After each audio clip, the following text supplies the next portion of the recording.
Welcome to Freedom Forest, the 3-acre edible oasis that we are creating in the south of England. Our food forest is 6 years old. It is approximately 20 by 30 metres and it is packed with over 100 different edible and medicinal plants. Hi folks, and thanks for joining us today for a tour of our food forest. It is the 29th of April today and it feels like we are way overdue doing some tours of how everything is looking in spring. This place has been absolutely bursting with blossom over the last few weeks. It has been beautiful, and now all the blossom is gradually turning into fruit and it is showing signs of true abundance this year. So I thought we'd start today up here in our perennial vegetable bed, and this is the area where our main growing beds kind of merge into the food forest, and this is the in-between zone. And last year we planted loads of rhubarb and asparagus up here, and last year the rhubarb grew massive, but we didn't harvest any of it because I'm sure I'd read somewhere that it's best not to harvest rhubarb in its first year of growth. So if anybody has any information about that for me, I would love to know more. I'm just beginning to learn about rhubarb now and how best to manage it. But this year, we are so happy to see that it is doing the same. And we actually took our first big harvest of rhubarb on Sunday and took a load to our local market, which was really beautiful. But the size of this rhubarb is just immense. People were saying at the market that it was the biggest rhubarb they have ever seen. And so of course we are eating lots of stewed rhubarb at the moment. So yeah, the rhubarb is just getting going. The asparagus has been a little bit slower than I would like. And obviously we won't be harvesting any asparagus for a few years. So this is its second year of growth now. And this end of the bed gets the sunlight first, and you can definitely tell by the growth, because the other end of the bed where it's a bit more shaded from the hedge, there isn't anything coming up yet at all, but fingers crossed they will just be a little bit behind, and that will be really nice if it does stagger the harvest over time. But yeah, I cannot wait till we can harvest asparagus at this time of year, because I absolutely love asparagus, and this is a time of year where there isn't so much available. So having these crops, the rhubarb and the asparagus, these are our hungry gap crops. And yet the rhubarb is definitely pulling through, and as you can see, we have got plenty to harvest and plenty to share as well. And then behind the rhubarb here, we've got our big bed of yacon, and we just took our last harvest of yacon at the weekend as well, and we took a basket of that to the market, and it has been selling surprisingly well. I didn't think people would be interested in a vegetable or a tuber that they don't know, but we were doing taste tests and explaining how you can use it, and actually I completely sold out of the basket of yacon. So really happy with that. Really pleased to be introducing this to the people that are local to us.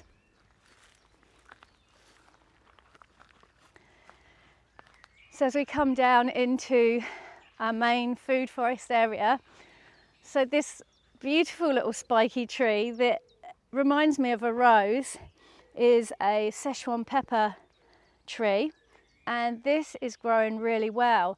The only problem we've got with this is it needs another partner to pollinate with. We've planted 2 other pepper trees now, and every time they just start getting going, we lose them. So this one here is obviously getting some really good protection from the flax, because it is loving life, it is looking beautiful, but anytime we plant them anywhere else, we have one down here last year, and this one's gone now. So we obviously need to give them a more protected spot. So need to get on to that. And I've still got so much work to do in the food forest. All of these beds still need a really good tidy and weed out the sorrel, which we have a lot of here. And then I've got heaps of flowers and more beautiful plants to put in here as well. We've got cosmos ready to go in, which will look beautiful just drifting around in the wind. And what else have we got? I've got wormwood, I've got Artemisia annulus.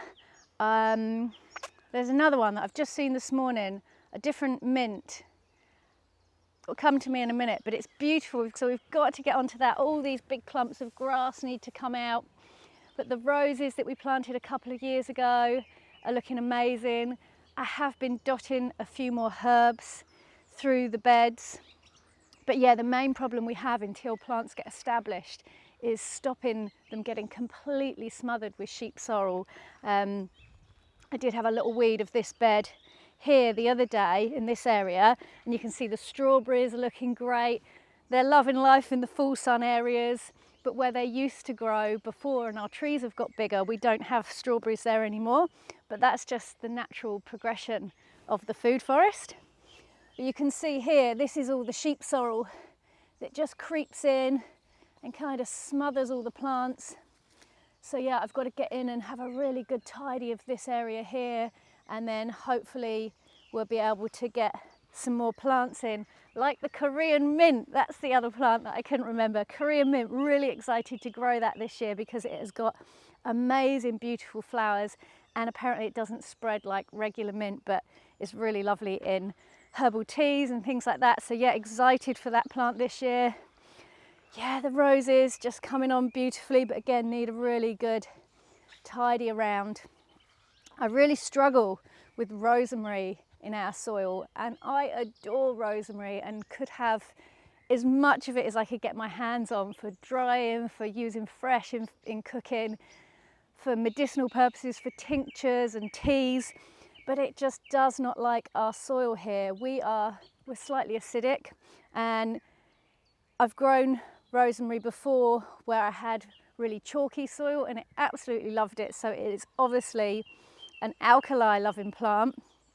So yeah, I don't really mess around too much with soil amendments. I try and grow what suits our conditions, but this is one that I think I'm going to have to take some action on if I would like to grow it to the quantity that I would like. You can see here there's another bush and it's just not looking very happy at all. Something that we are very happy about though this year is this little tree here, and this is a grafted Nashi pear tree which Dan did a few years ago, and we think this could be our first year of getting fruits. It was absolutely covered in blossoms this year for a small tree, and it is looking like a lot of these blossoms are forming up. They're little bumps of fruit below where the flower has died back. So yeah, really exciting. Nashi is beautiful. I used to be able to get them in the supermarkets in New Zealand, and it's something Dan's really excited to try. So yeah, fingers crossed for Nashi pears for the first time this year. So this area here is a kind of regeneration area. It got completely taken over with yarrow and a few other things in the past, and so we're just kind of claiming the area back and trying to get plants established that we would like to grow here. So some of the things I've been planting over winter are these little cute low grown bushes here, and these are actually bilberries, which is like a native wild blueberry. So yeah, really excited to see how they go, and obviously with our slightly acidic soil, hopefully they're going to settle in really well. And then as well as the bilberries, I came across something called mountain cranberries, and so I couldn't resist those, and I think they have a similar growing habit. There's a little bit of comfrey swamp in some of them here. I need to get in and chop and drop that. But yeah, so here we've got the mountain cranberries, and they're looking pretty good actually. So yeah, really excited to see how these do for us in the future. And the other thing I'm really pleased to see here, all this greenery here is self-seeded New Zealand spinach. I popped a couple of plants in this area last year, and some people say New Zealand spinach is perennial. I don't find it to be perennial, not even in our polytunnel, but it does self-seed prolifically, and I find it's actually quite a difficult one to germinate when you sow the seed in the polytunnel, for example. But it seems really happy if you just let it do its thing. It self-seeds, and this is going to be a really big patch of New Zealand spinach.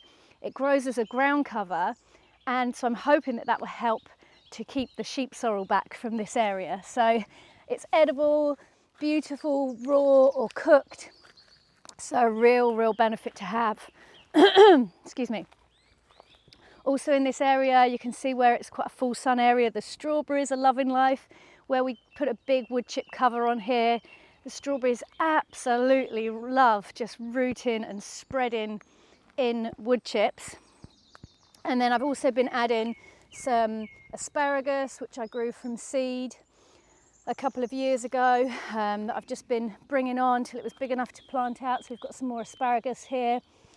And another new addition for this year is these little plants here, which I believe are perennial, and this is called Heart's Ease.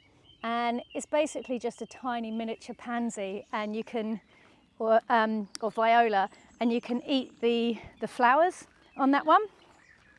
We've got our Aleagnus here, which is really starting to put on some growth, so really happy to see that.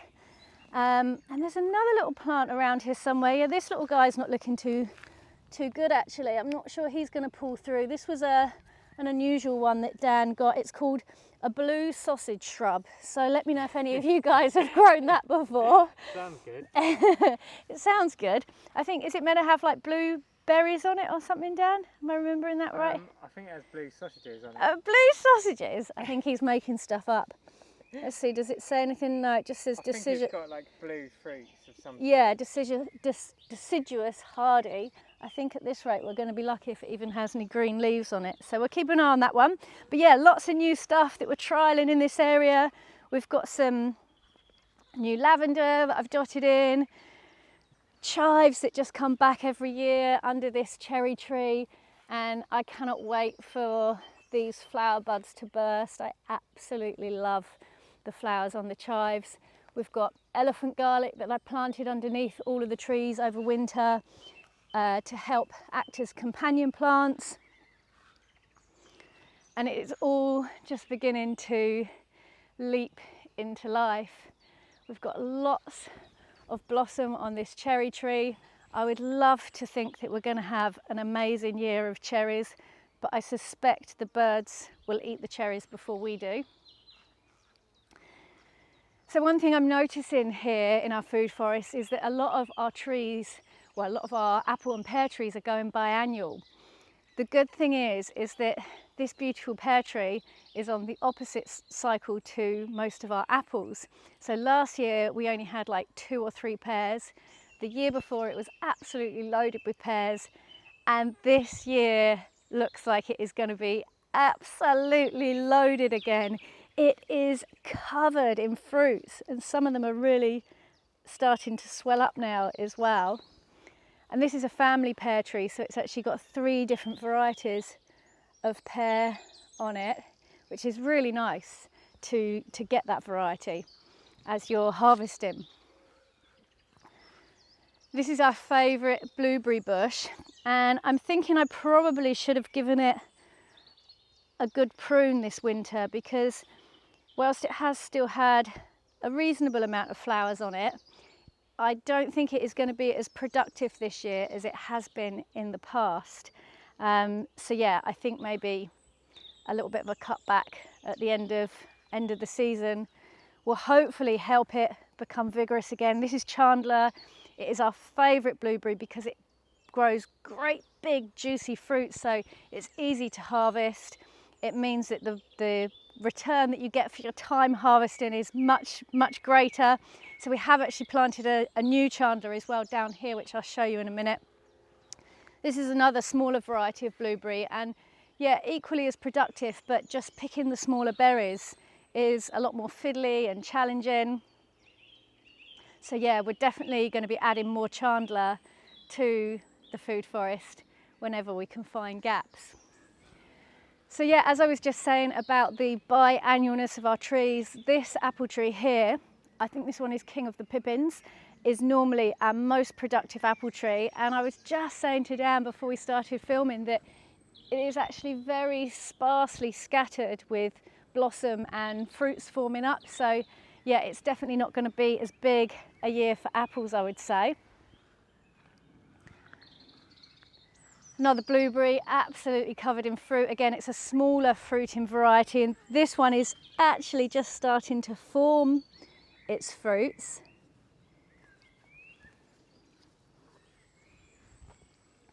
And then again, this cherry tree is absolutely covered in fruits just forming up. Now, Dan gave all of the trees in the food forest a really good prune this year or last year, and I have to say, I think it has done them a lot of good. This tree is absolutely covered, and oh my gosh, it would be such a treat if we could get even a few bowls full of cherries this year. That would be amazing. So here is a beautiful, massive honeyberry bush, and the tiny delicate flowers on the honeyberry come really early in the season. It's one of the first things to flower in the food forest after the cherry plums. The bees and the insects have been absolutely loving this bush, and now we're starting to see the fruits forming up. So this could be our first year for having a good harvest of honeyberries. And whilst this bush has been in here from the start, we were a little slow on the uptake to realise that honeyberry needs to have pollination partners. And so last year or the year before, we planted just about every variety of honeyberry we could get our hands on. We've got a couple more in here, and then we've got a little food forest strip just the other side of this hedge where we've got lots more varieties of honeyberries, and it's definitely paid off. This is another one of the newer varieties. I see Boreal Beauty, this one is called, and you can see the fruits forming up on this honeyberry here as well. So yeah, absolutely amazing. Really looking forward to trying these fruits. Our quince tree. This tree has struggled a little bit over the last couple of years. I'm hoping it's going to have a good year. It has got its beautiful big flowers on at the moment, and we didn't have any quinces. We're just one from it last year.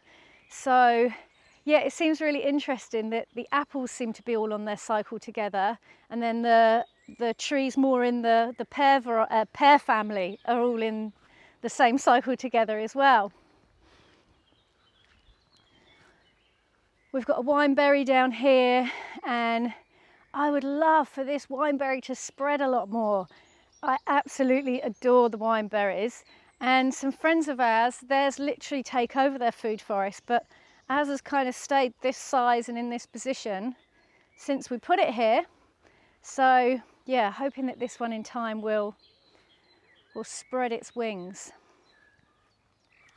So yeah, this blueberry here, this is another one. I'm learning so much about how I need to care for these plants as they get a little bit older.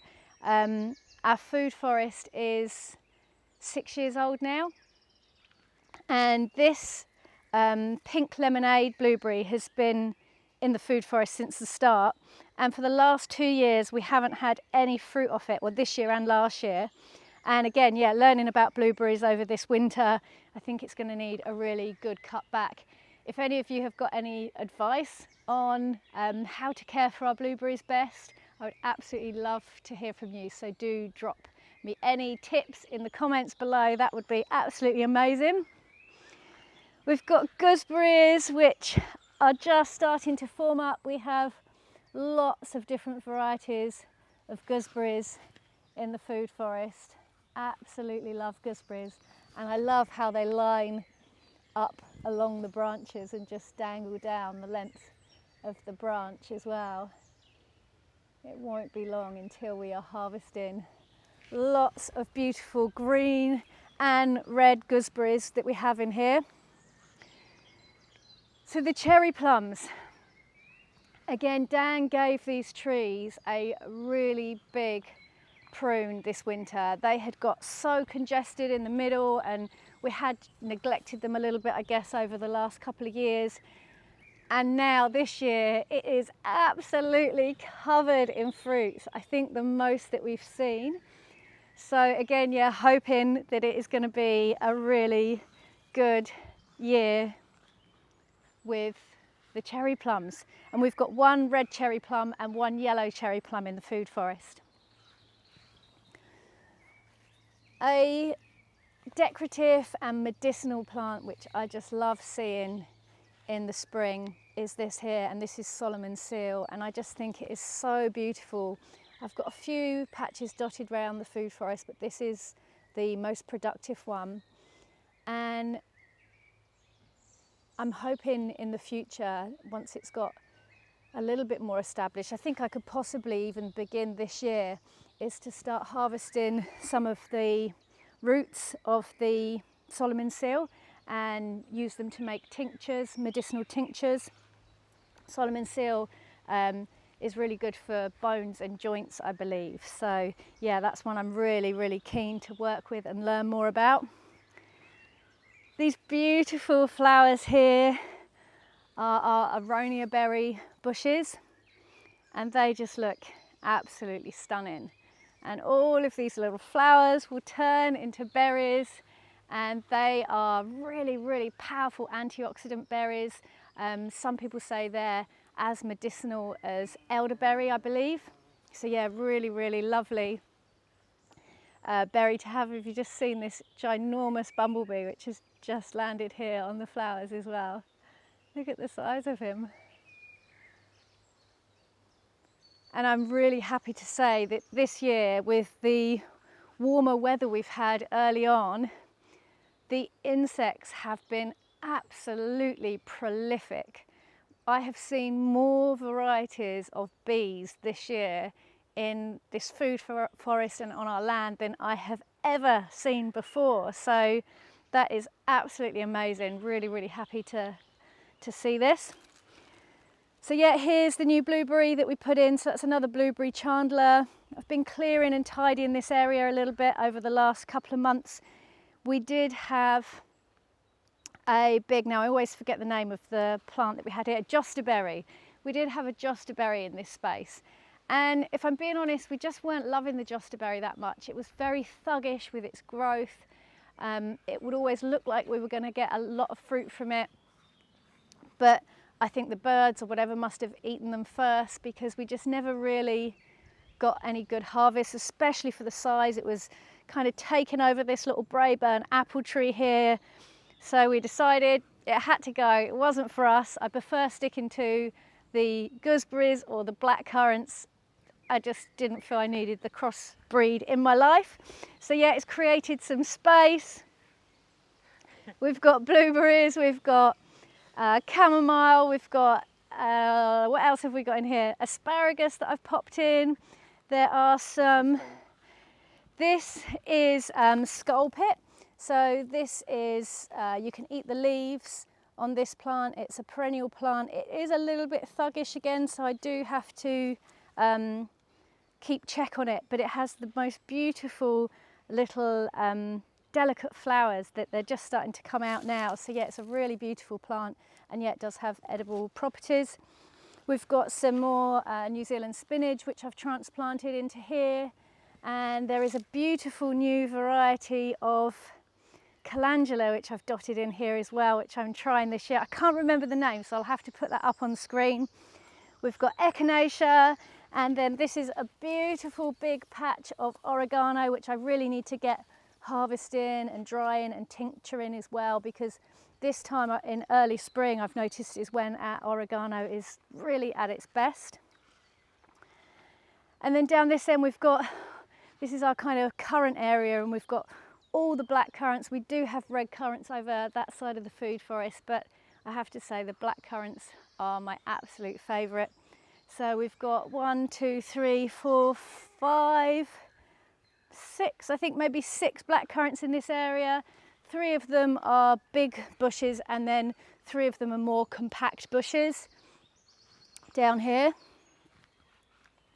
And then I'm also really pleased to see that the elderberries that we dotted along this fence line a few years ago are starting to take off. I wasn't sure if they were going to really do it, but they are starting to put on some growth and they look lush. So hopefully in a couple of years' time I'll be able to harvest my own elderberries from the food forest as well. Interested to see how our fig trees go this year. We did have the fig trees contained a little bit with like a plastic pot that we had made, because we'd heard in the past that restricting their roots make them fruit more, or help them to fruit more. However, they just haven't been growing to the size that we envisage for this area of the food forest. We planted them down the bottom where we plant all the trees that we can allow to get bigger so that it doesn't block out the sun. And yeah, the fig trees just haven't been growing to the lush, big beautifulness that we pictured. So yeah, Dan dug out the plastic pot rim that we'd put in, so hoping for really good growth from those this year. Yeah, more gooseberries up here. The comfrey is flowering, and I will come through and chop and drop this patch of comfrey soon.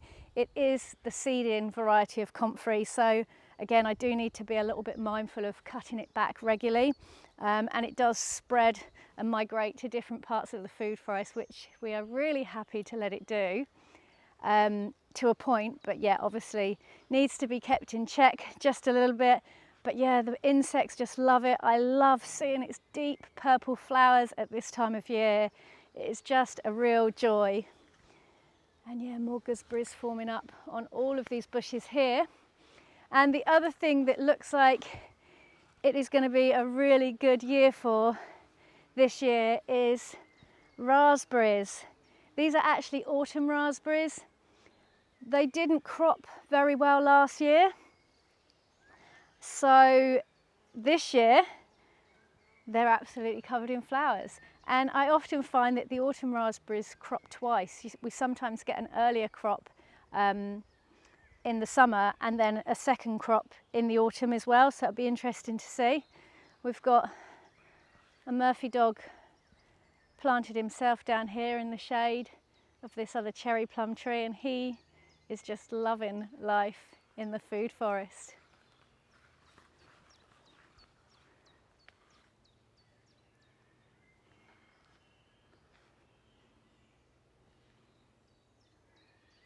We've got plum trees up this end of the food forest. They are still all quite small, and we have had to replace a few of the plum trees over the years. This is our oldest one actually, but it's still quite small considering the size of other trees that we have in here and how long it's been in the ground.